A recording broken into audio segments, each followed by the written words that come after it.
Hai, salam sejahtera kepada pensyarah serta rakan-rakan sekalian. Kami, pelajar PJJ PES Universiti Utara Malaysia dari MIRI, ingin membentangkan tajuk Pelan Transformasi Komunikasi Dalaman Maybank bagi memperkukuhkan komunikasi antara pengurus jabatan dan pasukan kerja untuk subjek SCCAJ 3143, Kemahiran Komunikasi Kepengurusan.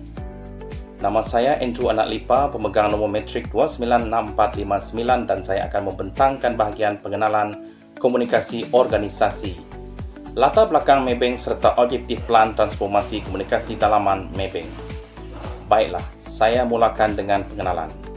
Komunikasi organisasi merupakan elemen yang sangat penting dalam sesebuah organisasi kerana ia menjadi medium utama untuk menyampaikan maklumat yang tepat dan sahih kepada semua warga organisasi. Selain itu, komunikasi juga berfungsi untuk menyelaras tugasan, membentuk hubungan yang positif supaya setiap pekerja memahami peranan masing-masing dan dapat bekerjasama dengan lebih berkesan. Di samping itu, komunikasi yang baik membantu organisasi dalam membuat keputusan yang lebih tepat bagi mencapai objektif yang telah ditetapkan. Komunikasi yang berkesan juga dapat mengurangkan konflik seperti salah faham, kelewatan melaksanakan tugasan, dan penurunan produktiviti kerja. Akhir sekali, komunikasi strategik membantu organisasi mencapai matlamat melalui pertukaran maklumat, penerimaan maklum balas, penyelesaian masalah dan pembinaan hubungan kerja yang positif dengan semua pihak berkepentingan. Oleh sebab itu, komunikasi bukan sekadar proses menyampaikan maklumat, tetapi merupakan asas kepada kejayaan sesebuah organisasi. Latar belakang dan profil Maybank. Seterusnya, saya akan menerangkan mengenai latar belakang organisasi yang dipilih oleh kumpulan kami, iaitu Maybank.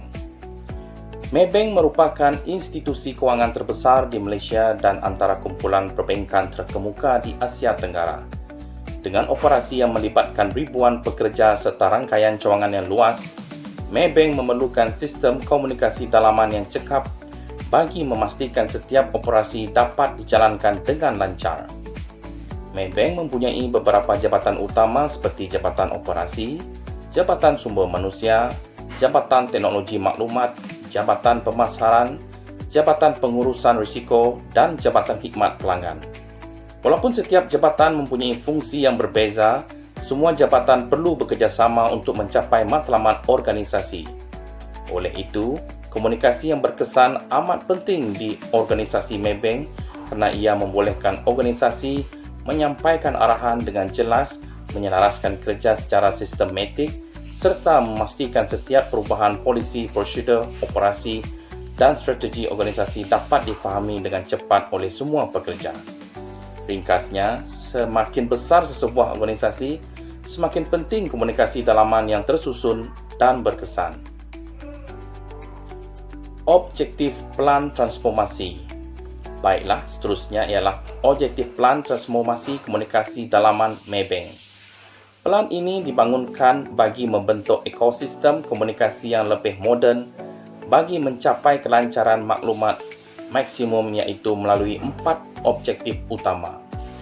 Objektif yang pertama ialah memperkukuhkan komunikasi dua hala antara pihak pengurusan dan pekerja.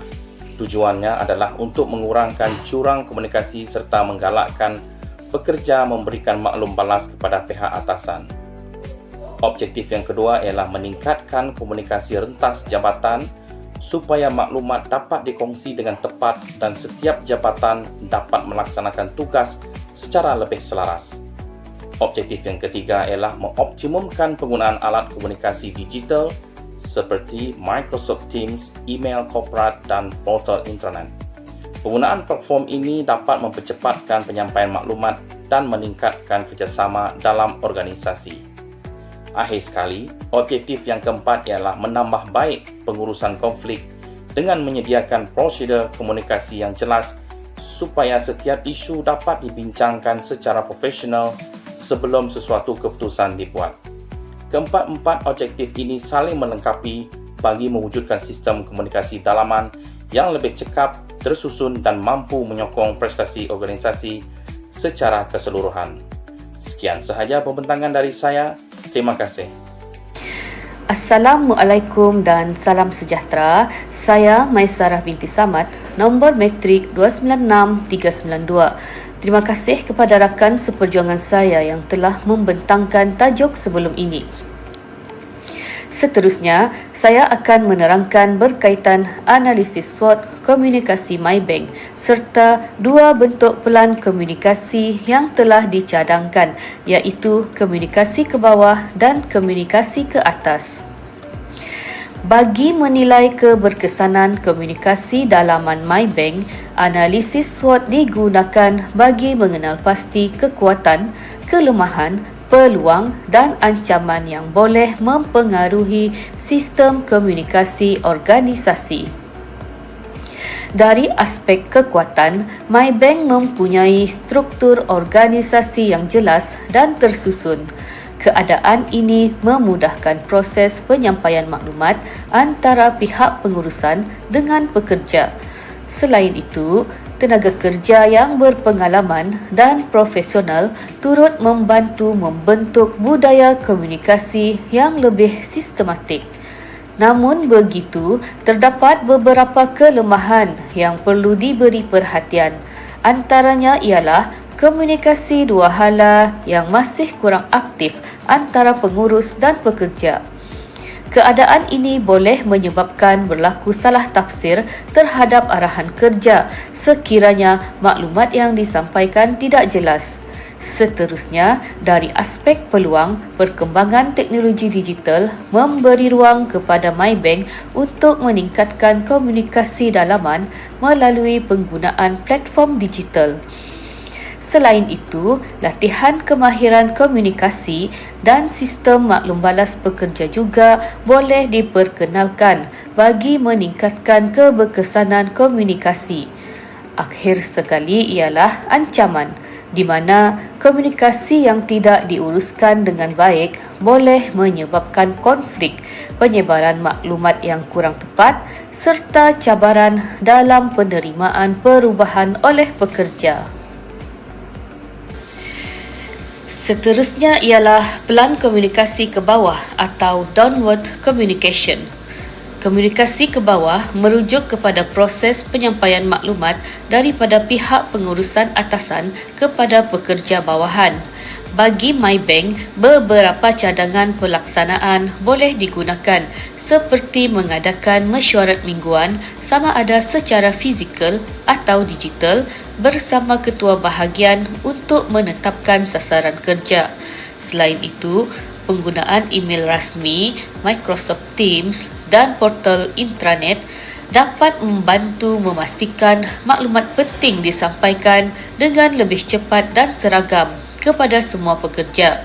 Antara manfaat utama pelan ini ialah arahan kerja menjadi lebih jelas, mengurangkan kekeliruan dalam kalangan pekerja serta memastikan semua warga organisasi memahami visi dan matlamat syarikat yang sama. Apabila pekerja memahami sasaran yang perlu dicapai, produktiviti organisasi juga dapat ditingkatkan. Selain komunikasi ke bawah, komunikasi ke atas juga penting dalam memastikan wujudnya hubungan dua hala antara pekerja dan pihak pengurusan.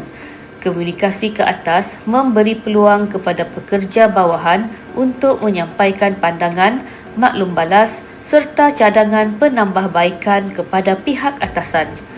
Antara mekanisme yang dicadangkan ialah sesi one-to-one antara penyelia dan pekerja secara berkala. Kaedah ini membolehkan isu atau cabaran kerja dibincangkan secara lebih terbuka. Selain itu, sistem maklum balas digital melalui intranet juga boleh digunakan supaya pekerja dapat menyampaikan pandangan dengan lebih mudah. Pelaksanaan komunikasi ke atas memberi kesan positif kepada organisasi kerana pekerja akan merasa lebih dihargai dan didengari. Budaya keterbukaan ini juga dapat meningkatkan motivasi, membina kepercayaan serta mengukuhkan hubungan antara pihak pengurusan dan pekerja Maybank. Kesimpulannya, Gabungan komunikasi ke bawah dan komunikasi ke atas amat penting dalam membentuk budaya komunikasi yang lebih berkesan. Komunikasi bukan sahaja melibatkan penyampaian arahan tetapi juga penerimaan maklum balas daripada pekerja bagi memastikan organisasi terus berkembang. Seterusnya, saya serahkan kepada rakan saya untuk menerangkan bahagian berikutnya. Terima kasih. Salam sejahtera kepada pensyarah dan rakan-rakan sekalian. Saya Steve Panagiri, pemegang nombor metrik 296524 akan menerangkan mengenai komunikasi mendatar atau horizontal communication, pelan transformasi komunikasi dalaman Maybank. Komunikasi mendatar adalah komunikasi yang berlaku antara pekerja yang berada pada peringkat hierarki yang sama. Tujuan utama komunikasi ini adalah untuk memastikan penyelarasan tugas harian berjalan dengan lancar, meningkatkan kerjasama dan mengelakkan salah faham dalam organisasi. Di Maybank, komunikasi mendatar dilaksanakan melalui beberapa kaedah. Pertama ialah mesyuarat pasukan, iaitu sesi sumbangsaran mingguan bagi membincangkan perkembangan kerja, berkongsi idea dan menyelesaikan masalah bersama. Kedua, penggunaan Microsoft Teams sebagai platform komunikasi yang membolehkan pekerja berhubung secara pantas, berkongsi maklumat dan memantau status tugasan secara masa nyata. Ketiga ialah perkongsian dokumen secara serentak, mana semua ahli pasukan boleh mengakses dan mengemaskini dokumen yang sama. Pendekatan ini dapat mengelakkan pertindihan maklumat dan memastikan semua pekerja menggunakan maklumat yang terkini. Selain itu, laporan yang sentiasa dikemaskini membantu meningkatkan kerjasama antara ahli pasukan serta mempercepatkan penyelesaian sesuatu isu tanpa berlakunya pertindihan tugas. Kesimpulannya, komunikasi mendatar mampu meningkatkan keberkesanan kerja berpasukan, mempercepatkan aliran maklumat dan meningkatkan produktiviti organisasi. Seterusnya, saya akan menerangkan tentang komunikasi antara jabatan. Komunikasi antara jabatan merujuk kepada proses pertukaran maklumat dan kerjasama antara beberapa jabatan bagi mencapai objektif organisasi. Sebagai contoh, dalam pelancaran produk pembibitan baru, setiap jabatan memainkan peranan yang berbeza tetapi saling melengkapi. Jabatan pemasaran bertanggungjawab merancang, jabatan operasi menyediakan prosedur pelaksanaan, jabatan teknologi maklumat dalam kurungan IT memastikan sistem dapat berfungsi dengan baik. Jabatan pengurusan risiko pula menilai segala risiko yang mungkin berlaku, manakala khidmat pelanggan menyediakan sokongan kepada pelanggan apabila produk dilancarkan. Bagi memastikan semua jabatan bergerak seiring, proses komunikasi dilakukan melalui mesyuarat perancangan, penggunaan Microsoft Teams serta portal intranet. Setiap jabatan juga diberi peluang memberi pandangan sebelum keputusan akhir dibuat oleh pihak pengurusan. Pendekatan ini memberikan beberapa kelebihan seperti meningkatkan perkongsian maklumat, mempercepatkan penyelarasan kerja, mengurangkan kesan kepada pelanggan dan mewujudkan komunikasi yang lebih sistematik melalui prosedur yang jelas. Oleh itu, komunikasi antara jabatan merupakan elemen penting bagi memastikan setiap projek organisasi dapat dilaksanakan dengan lebih berkesan. Akhir sekali, saya akan menerangkan mengenai pengurusan konflik dan proses membuat keputusan. Dalam sesebuah organisasi, konflik merupakan perkara yang tidak dapat dielakkan. Konflik biasanya berlaku disebabkan oleh perbezaan latar belakang, pengalaman dan pandangan dalam kalangan pekerja. Walau bagaimanapun, jika konflik diuruskan dengan baik, ia sebenarnya boleh memberikan kesan yang positif kepada organisasi. Antaranya ialah membantu mengenal pasti kelemahan dalam proses kerja dan menghasilkan penyelesaian yang lebih efektif secara berkesan. Di Maybank, proses pengurusan konflik dilaksanakan secara sistematik. Langkah pertama ialah mengenal pasti punca konflik. Seterusnya, pihak yang terlibat akan dipanggil untuk mengadakan perbincangan secara terbuka. Kemudian, sesi perundingan dijalankan bagi mencari jalan penyelesaian yang terbaik. Akhir sekali, semua pihak akan mencapai persetujuan bersama supaya konflik dapat diselesaikan secara adil dan profesional. Melalui pendekatan ini, hubungan kerja dapat dikekalkan dengan baik, keputusan yang dibuat lebih berkualiti dan prestasi organisasi dapat dipertingkatkan. Assalamualaikum dan salam sejahtera. Saya Zubaidah binti Ghazali Hamzah dengan nombor matrik 295939 akan menerangkan berkenaan dengan membuat keputusan secara berkesan. Ianya terbahagi kepada 3, iaitu konflik pembahagian tugas dalam pasukan. Yang kedua adalah proses dalam membuat keputusan dan juga yang ketiga adalah kepentingan. Bagi konflik pembahagian tugas dalam pasukan, ianya adalah merujuk kepada pengurus hendaklah berbincang dengan semua ahli pasukan. Keduanya, mengenal pasti puncak konflik. Ketiga, mencadangkan penyelesaian terbaik. Dan yang keempat adalah membuat keputusan berdasarkan kepentingan organisasi dan juga kebajikan bekerja. Proses membuat keputusan juga adalah merujuk kepada mengumpulkan maklumat yang berkaitan, perbincangan bersama pihak yang terlibat, menilai alternatif penyelesaian dan juga yang terakhir adalah membuat keputusan secara jelas dan telus. Bagi merujuk kepada kepentingan dalam membuat keputusan secara berkesan adalah ianya menjurus kepada meningkatkan ketepatan keputusan, memudahkan penerimaan semua pihak dan juga mengukuhkan komunikasi yang profesional dan juga terbuka.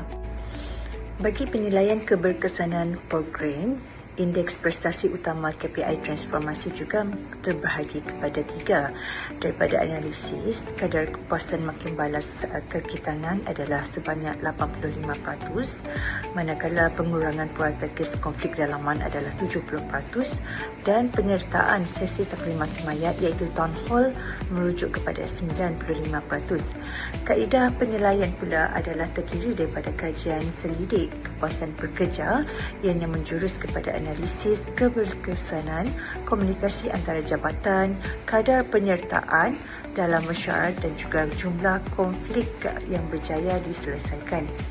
Bagi indikator keberkesanan juga adalah merujuk kepada tahap kefahaman terhadap arahan kerja, tahap kerjasama dalam pasukan, keberkesanan komunikasi antara jabatan dan juga maklum balas daripada pekerja. Bagi hasil penilaian pula adalah merujuk kepada menambah baik strategi komunikasi, mengenal pasti kelemahan sistem komunikasi, memastikan pelan komunikasi kekal relevan dan juga menyokong keperluan organisasi pada masa hadapan. Bagi kesimpulan pula, komunikasi dalaman yang berkesan merupakan asas kelancaran operasi, meningkatkan produktiviti dan juga pencapaian matlamat organisasi. Bagi analisis pun menunjukkan Maybank mempunyai kekuatan dalam struktur organisasi, tenaga kerja profesional dan juga saluran komunikasi formal. Namun masih juga terdapat kelemahan dalam komunikasi dua hala, komunikasi antara jabatan dan juga kejelasan prosedur. Bagi pelan transformasi komunikasi dalaman juga ianya mencadangkan penambahbaikan melalui komunikasi ke bawah, ke atas, mendatar dan juga antara jabatan.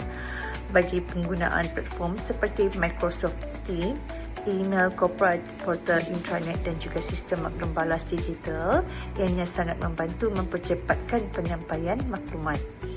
Prosedur komunikasi yang jelas juga dalam pengurusan konflik dan membuat keputusan ianya meningkatkan ketelusan serta keberkesanan organisasi, dan latihan komunikasi dan penilaian berkala juga ianya boleh memastikan budaya komunikasi terus dipertingkatkan dan kekal relevan dalam keperluan organisasi.